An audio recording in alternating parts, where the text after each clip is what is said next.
एक ब्राह्मण रहते थे काशी में, और उनके कोई संतान नहीं थी। बहुत ध्यानपूर्वक सुनिएगा। महादेव के चरणों में जाकर के उन्होंने अनन्य उपासना की, खूब तपस्या की। उनके भाव से प्रसन्न होकर के महादेव प्रकट हो गए और प्रकट होकर के बोले, विप्रदेव वर मांगो, क्या चाहिए? बोले, महाराज कुछ नहीं चाहिए, केवल गृहस्थ आश्रम में एक ही वस्तु की अभिलाषा होती है कि एक संतान घर में हो। मैं आपकी नगरी में रहता हूं, नित्य आपका सेवा करता हूं। मैंने वेद आदि कर्मकांड आदि इन नियमों को भी इसलिए सीखा ताकि आपकी अर्चना कर सकूं। इनसे मेरा कोई और प्रलोभन नहीं है, लेकिन मेरा अभी एक प्रलोभन है कि मुझे एक संतान चाहिए, और वो मुझे केवल आप प्रदान कर सकते हैं। इसलिए मैं घनघोर तपस्या कर रहा हूं कि महादेव प्रसन्न हो तो मुझे दे सकते हैं। भगवान शिव विश्वेश्वर यहीं गंगा के तट पर काशी में ब्राह्मण देवता से बोले, कैसा पुत्र चाहते हो? संतान दो प्रकार की होती हैं। वैसे तो संतान चार प्रकार की होती हैं। उत्तमः चिंतितः कुर्यात् प्रोतत्कारी तु मध्यमः, अधमो अश्रद्धया कुर्यात् अकरतो। चार प्रकार की संतान है। प्रथम संतान उत्तमः चिंतितः कुर्यात्। उत्तम संतान कौन है? जो माता पिता के मुखमंडल को देख करके, उनके एक्सप्रेशंस को देख करके, उनकी आव भाव को देख करके समझ जाए कि माता पिता क्या चाहते हैं और उस क्रिया को उनकी आज्ञा के बिना कर दे, उसको कहते हैं उत्तम बालक। मध्यम बालक कौन है? जो माता पिता की आज्ञा का इंतजार करता है, आज्ञा करेंगे तो मैं करूंगा। उत्तम बालक तो बिना आज्ञा के ही कर देता है। उत्तम, मध्यम, साधारण बालक कौन है? साधारण भी नहीं, यहां तो अधम बताया। अधम बालक कौन है? बोले, माता पिता की आज्ञा होने के बाद उस क्रिया को करेंगे तो सही, लेकिन 4 सुनाएंगे, पहले मां को, 5 सुनाएंगे पिताजी को, फिर करेंगे। तुमको तो केवल मैं ही दिखता हूं, बस मुझे ही ऑर्डर करते रहते हो, ये कर ला, वो कर ला, ऐसा कर दे, वैसा कर दे। पूरे दिन मेरे पीछे पड़े रहते हो। बड़े भैया को कुछ नहीं बोलते, वो उसको बहन को कुछ नहीं बोलते, मेरे पीछे पड़े रहते हो। मैं ही जाऊंगा, मैं ही सब, मैं तो घर का नौकर हूं, ऐसा ऐसा सुनाते हैं, लेकिन आज्ञा पालन करते हैं, लेकिन बहुत सुना सुना के करते हैं। उनको अधम बालक कहते हैं। और चौथे होते हैं चांडाल बालक। चांडाल बालक कौन है? चांडाल संतान कौन है? बोले, जो आज्ञा का पालन करते ही नहीं। मणिकर्णिका घाट के बगल में एक मंदिर है जो कि आधा टेढ़ा है। जब यह मंदिर का निर्माण हुआ तो यहां के निर्माण कराने वालों ने ब्राह्मणों से कहा कि संकल्प करो। और संकल्प में क्या संकल्प करो? कि इस मंदिर को बनवाने वाला मैं मातृ ऋण से उऋण हो जाऊं, अपने मातृपितृ ऋण से उऋण हो जाऊं। ब्राह्मण देवता जैसे संकल्प का जल हाथ में दिया, इतने में मंदिर धस गया और संकेत कर दिया उस मंदिर ने कि पूरे विश्व के ऋण से उऋण हो जाओगे, लेकिन मातृ ऋण से कभी उऋण नहीं हो पाओगे। अपने माता पिता के ऋण से, उन्होंने जो तुम्हारे लिए किया है उसका ऋण तुम इस जन्म में कभी नहीं चुका पाओगे। उसका प्रतीक है काशी, और काशी के मणिकर्णिका का वो मंदिर हम नित्य दर्शन करते हैं। जब आते हैं तो नाव में से वो टेढ़ा सा मंदिर दिखाई देता है। तो उत्तम बालक कौन है? जो माता पिता के आज्ञा से पहले ही पहचान जाए कि क्या करना है। महादेव ने ब्राह्मण से कहा, कैसा बालक चाहिए तुमको? कुपुत्र चाहिए कि सुपुत्र चाहिए? ब्राह्मण ने कहा, दोनों की डेफिनेशन बताओ, कुपुत्र किसे कहते हैं, सुपुत्र किसे कहते हैं? बोले, कुपुत्र जो बहुत दुख दे और सुपुत्र जो बहुत सुख दे। ब्राह्मण देवता बोला, फिर तो सुपुत्र ही चाहिए हमको, दुख देने वाला बालक क्यों मांगेंगे? महादेव विश्वेश्वर कहने लगे, लेकिन एक नियम लागू होगा। क्या? कुपुत्र मांगोगे तो उसकी आयु बड़ी लंबी होगी, लेकिन सुपुत्र मांगोगे तो बहुत जल्दी मर जाएगा। 5 साल की आयु रहेगी बस उसकी। बताओ क्या चाहिए, कुपुत्र चाहिए कि सुपुत्र चाहिए? ब्राह्मण देवता बोला, ये तो आप गेम खेल गए मेरे साथ। संतान भी दे रहे हो और ऊपर से अपने नियम भी लगा रहे हो, और उसमें भी ऐसा नियम लगाया है कि मैं कहां जाऊं। अगर पुत्र मांगू लंबी आयु वाला तो वो दुख देगा, तो ऐसे ऐसे पुत्र का फायदा क्या? और सुपुत्र मांगू तो फिर 5 साल के लिए ही मिलेगा। ये तो महादेव आपने मेरे को फंसा दिया, उलझा दिया मेरी बातों में। महादेव बोले समय नहीं है, अन्नपूर्णा बुला रही है, जल्दी करो। तो बोले प्रभु लंबे दुख से अच्छा तो क्षण भर का सुख है, तो आप कृपा करो सुपुत्र बालक दो। मैं ठीक है 5 साल ही सही, उस सुख तो पाऊंगा, संतान दो। विश्वेश्वर ने आशीर्वाद दिया और इसी काशी की नगरी में उस विप्र देवता के यहां एक तेजस्वी ओजस्वी, बिल्कुल भगवान शिव कैसे हैं, मैं नित्य अपने मंगलाचरण में यहां एक श्लोक बोलता हूं, उसमें महादेव का स्वरूप के वर्णन है। ध्याये नित्यम महेशम रजत गिरिनिभम चारु चंद्रावतंशम। शंकर जी का स्वरूप कैसा है? देखो बंधुओं, भगवत तत्व जो है ना, ये देखने का विषय नहीं। लोग कहते हैं आपने भगवान को देखा, अरे हम अपनी आंखों से अपनी खुद की नाक नहीं देख सकते जब तक शीशा आगे ना हो। आंखों के कितनी पास होती है नाक, देख सकते हो? अपना खुद का चेहरा नहीं देख सकते हम अपनी ही आंखों से, हम उस ईश्वर को देखने की बात करते हैं। ईश्वर देखने का विषय नहीं है, ईश्वर अनुभव का विषय है। प्रेम करने का विषय नहीं है, प्रेम अनुभव का विषय है। आनंद प्राप्त करने का विषय नहीं है, आनंद अनुभव का विषय है। और जो अनुभव का विषय होता है ना, उसका कभी वर्णन नहीं किया जा सकता।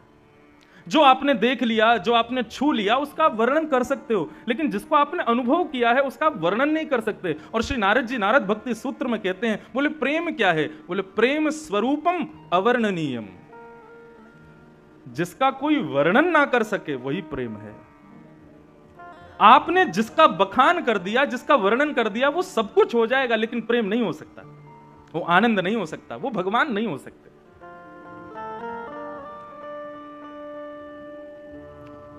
ब्राह्मण देवता के बालक हुए।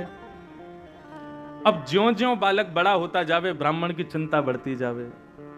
बालक इतना सुंदर, शिव जैसा। शिव कैसे हैं? बोले जैसे चांदी का कोई पहाड़ हो, ऐसे चमकते हैं महादेव। यदि कभी प्रकट हो जाए तो ऐसे दिखेंगे, बिल्कुल शिव जैसा वो बालक। उसकी क्रियाएं, उसकी मुस्कान, उसकी अलकावली, उसका मुखमंडल, सबको देख करके सुख लगता है। लेकिन पिता नित्य चिंता करते हैं कि ऐसे बालक का क्या फायदा, 5 साल बाद तो चले जाना है। धीरे धीरे वो बालक बड़ा हुआ और नित्य उसको गंगा स्नान कराते, नित्य विश्वनाथ का दर्शन कराते, नित्य काशी के संतों को प्रणाम करवाते, काशी के विद्वानों के सन्मुख ले जाकर के बैठाते। उस बालक की ऐसी स्थिति हो गई, वो सबको प्रणाम करता था। एक बार जब उसकी आयु 4 वर्ष की हो गई, 1 साल की आयु रह गई, तो उस बालक को लेकर के उसके पिता एक संत के पास गए और रोते हुए अपना दुख दर्द बताया। बोले महाराज, महादेव ने मुझे ये दिया है, लेकिन इसकी आयु केवल 5 साल की है और ये 4 साल का हो गया, मैं इसके बिना रह नहीं पाऊंगा। आप कैसे भी इसको जीवित रखो, इसकी आयु बढ़ाओ। आप संतों में ताकत है, आप चाहो तो महादेव को कह सकते हो मेरा भाव। संतों ने एक ही आज्ञा की, बोले यदि तुम चाहते हो ये बालक जीवित रहे तो इस पर संतों की इतनी कृपा हो जाए, इतनी कृपा हो जाए कि उस कृपा को महादेव चाहते हुए भी कभी नष्ट ना कर पाए। और वो कब होगा? बोले खंबायु यज्ञम शलिलम महिम च। आंखों के आगे दिखने वाली हर वस्तु को इससे प्रणाम करवाओ। प्रणमे दंडवत, दंडवत प्रणाम करवाओ। प्रणाम में बड़ी ताकत है। आजकल लोग प्रणाम करना नहीं जानते, इसीलिए मैं सबसे प्रार्थना करता हूं, मुझे प्रणाम मत किया करो, दूर से हाथ जोड़ा करो। प्रणाम का अर्थ क्या होता है? नमन। नमन माने अपने मन को सामने वाले के चरणों में अर्पित करना। लेकिन हमारे यहां भारतीयों में ऐसी प्रथा बन गई है कि बिना छुए तो प्रणाम मानेंगे ही नहीं। माताएं बहनों को मैं कहता हूं मत किया करो, आप दूर से करो, लेकिन नहीं मानते। यहां तो चलो फिर भी इतनी संख्या में लोग नहीं है, कई जगह तो इतनी भीड़ होती है कि महाराज धोती बचानी पड़ जाती है कि गाड़ी में बैठ तो जाऊं सही सलामत। प्रणाम में बड़ी ताकत है, लेकिन प्रणाम शरीर से नहीं होता है, प्रणाम मन से होता है, हृदय से होता है। हमारे पूज्य पिताजी महाराज अपनी कथा में कहते हैं, जिसको देख करके आंखें झुक जाएं, सर थोड़ा नीचे हो जाए और मन में भाव, उसके प्रति आदर का भाव प्रकट हो जाए, ये 3 क्रिया ही प्रणाम कहलाती है। और तुम आंखों में टकटकी लगा के देख रहे हो, सीना चढ़ा के खड़े हो, उसके आते ही नीचे झुक के प्रणाम करो, वो प्रणाम थोड़ा ही है। प्रणाम तो हृदय से होता है। संत ने आज्ञा की कि इस बालक को सबको प्रणाम करवाओ। अब तो वो बालक सबको प्रणाम करता, घर के बाहर दहली पे बैठा रहता और गली से जो निकलता, जीव जंतु आदमी कोई भी हो, सबको प्रणाम करता। एक दिन आया और उस गली में महादेव के प्रथम 7 शिष्य सप्त ऋषि पधारे। ये सप्त ऋषि कौन हैं? भगवान शिव के पहले 7 शिष्य हैं। सप्त ऋषि पधारे। जैसे ही सप्त ऋषियों को उस बालक ने प्रणाम किया, सप्त ऋषियों ने आशीर्वाद दिया, चिरंजीवी भव।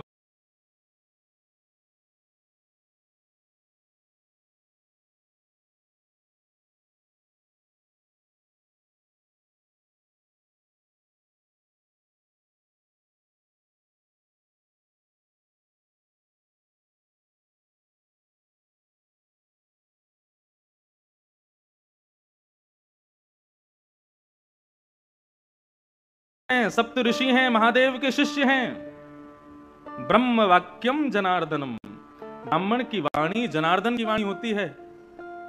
और मैंने ऐसा सुना है कि ब्राह्मण की वाणी को भगवान भी नहीं काट सकते। अब मेरे बालक की जिम्मेवारी आपकी है, 5 साल का ये हो जाए, इसका यदि बाल बाका हुआ तो पूरे नगर में ढिंडोरा पीटूंगा कि ब्राह्मणों की ऋषियों की बात मत मानना, ये झूठ बोलते हैं। सप्त ऋषि बोले, इस गली में लेके कौन आया था हमको? आपस में सब चर्चा करने लगे, बोले क्या करें, बड़े फंसे यहां तो। ब्राह्मण ने अपने बालक का हाथ ऋषियों के हाथ में दिया, बोले अब इसकी रक्षा आप करो, जब 6 साल का हो जाएगा तब लूंगा वापस। 5 साल में एक वर्ष चिंता में नहीं रह सकता, अब आप इसको संभालो। सप्त ऋषि उस बालक को लेकर के बैठ गए, बोले क्या करें, महादेव से तो आर्ग्यूमेंट कर नहीं सकते, हमारे गुरु हैं, शिष्य को चाहिए कि गुरु से कभी कुछ इस प्रकार का वाद संवाद ना करे। तब ऋषियों ने विचार किया, बोले सृष्टि के रचयिता ब्रह्मा हैं, ब्रह्मा के पास चलो, वही कुछ कर सकते हैं। ब्रह्मा के पास उस बालक को लेकर के गए और जाकर के जैसे ही सप्त ऋषियों ने प्रणाम किया, सप्त ऋषियों के प्रणाम के बाद उस बालक ने प्रणाम किया। प्रणाम में तो वो इतना निपुण था, लेट करके बिल्कुल दंडवत, डंडे की तरह सीधा होकर के बिल्कुल प्रणाम करता, फिर उठ करके फिर खड़ा होकर के फिर दोबारा प्रणाम करता, फिर उठ करके फिर खड़ा होकर फिर दोबारा प्रणाम। उसके प्रणाम को देख करके ब्रह्मा जी इतने मोहित हो गए, इतना छोटा सा बालक 4 वर्ष का क्या अद्भुत प्रणाम कर रहा है। महादेव ब्रह्मा जी ने उसको आशीर्वाद दिया, चिरंजीवी भव, चिरंजीवी भव, चिरंजीवी भव। सप्तऋषि बोले हमारी बला कटी, अब इनकी जिम्मेवारी है। हंसने लगे सप्तऋषि। ब्रह्मा जी कहने लगे, बोले भैया हंस क्यों रहे हो? बोले काशी के एक ब्राह्मण का बालक है ये, और साक्षात देवादिदेव विश्वनाथ प्रभु ने ये बालक प्रदान किया है, और ये कह करके दिया है कि ये केवल 5 साल जिएगा। 4 साल का हो गया, इसका अंतिम वर्ष चल रहा है। हमने इसको चिरंजीवी भव का आशीर्वाद दिया, तो उसके पिता ने हमको ये बात बताई, हमने ला करके इस बालक को आपसे प्रणाम करा दिया। ब्रह्मा जी बोले, तो तुमने अपनी बला मुझ पर डाल दी, अपनी चिंता मुझ पर डाल दी। बोले तो फिर क्या करते हम, हमसे चिंता सहन नहीं हो रही थी, अब आप ही इसकी रक्षा करो, और यदि आपकी वजह से इसकी रक्षा नहीं हुई तो हम तीनों लोकों में ढिंडोरा पीटेंगे कि ब्रह्मा के पास शक्ति नहीं है, ब्रह्मा झूठ बोलता है। ब्रह्मा जी बोले बड़े चतुर हो तुम लोग। बोले ये चतुराई इसके पिता से हमको मिली। ब्रह्मा जी बोले अब तो फिर एक ही उपाय है, स्वयं विश्वनाथ यदि चाहें तो ये बालक जी सकता है। और उस बालक को गोद में लेकर के ब्रह्मा सीधे पहुंचे महादेव के पास। ब्रह्मा जी ने प्रणाम किया, और ब्रह्मा जी के उठते ही महाराज उस बालक ने जो दंडवत प्रणाम किया शिव को,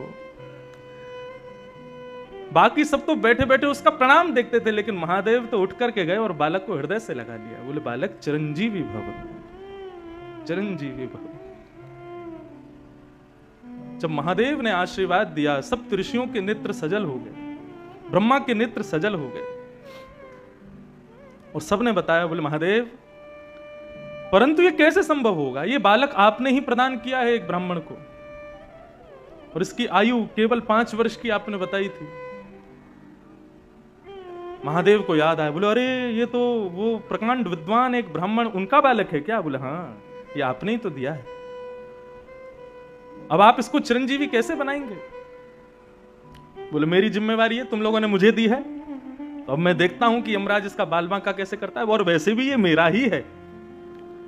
महादेव ने अपना स्वरूप शिवलिंग उस बालक को प्रदान किया और कहा, बेटा यहाँ काशी गंगा के तट पर बैठो और नित्य प्रातःकाल स्नान करके इस पर बिल्व पत्र चढ़ाना, राम राम मंत्र का जाप करना और कभी कभी ओम नमः शिवाय का जाप करना। तुम्हारा कोई काम नहीं है, पूरे दिन केवल मेरे इस शिवलिंग पर तुम बिल्व पत्र चढ़ाते रहो। वो बालक नित्य विश्वनाथ की आज्ञा से उस शिवलिंग की पूजा करने लगा। 5 वर्ष जैसे ही पूर्ण हुए, 5 साल का वो बालक जैसे ही हुआ, यमराज प्रकट हो गए, अपनी तलवार से उस बालक के सर में प्रहार करने वाले थे। इतने में ही महादेव का त्रिशूल सामने आ गया और आकर के महादेव ने कहा, क्या कर रहे हो? बोले, प्रभु इस बालक का जीवन आज पूर्ण होने वाला है, इसको लेने आया हूं। बोले, आपको कैसे पता इसका 5 साल का जीवन है? बोले, क्योंकि ये बालक आपने ही उस ब्राह्मण को दिया था और 5 साल की आयु कह करके दिया था, तो मैं तो आपकी बात की रक्षा करने के लिए इस बालक को लेने आया हूं। 5 साल पूरे हो गए, अब इसके जाने का समय हो गया। महादेव बोले, इस बालक को उस ब्राह्मण को किसने दिया? यमराज बोले, आपने दिया। ये 5 वर्ष जिएगा, ये आज्ञा किसने की? बोले, आपने करी। तो बोले, तो तुम जानते हो शिव का दिन कितना बड़ा होता है? सतयुग त्रेता द्वापर कलयुग, सतयुग त्रेता द्वापर कलयुग, सतयुग त्रेता द्वापर कलयुग जब 71 बार बीत जाते हैं तब एक कल्प पूर्ण होता है।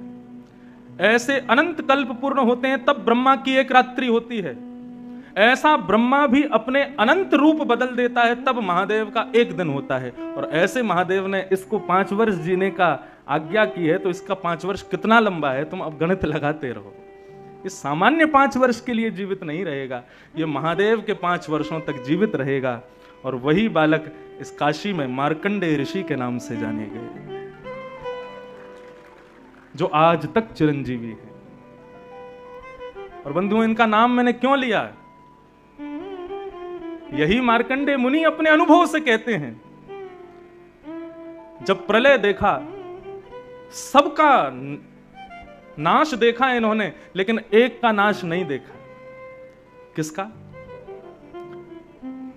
करारविंदेन पदारविंदम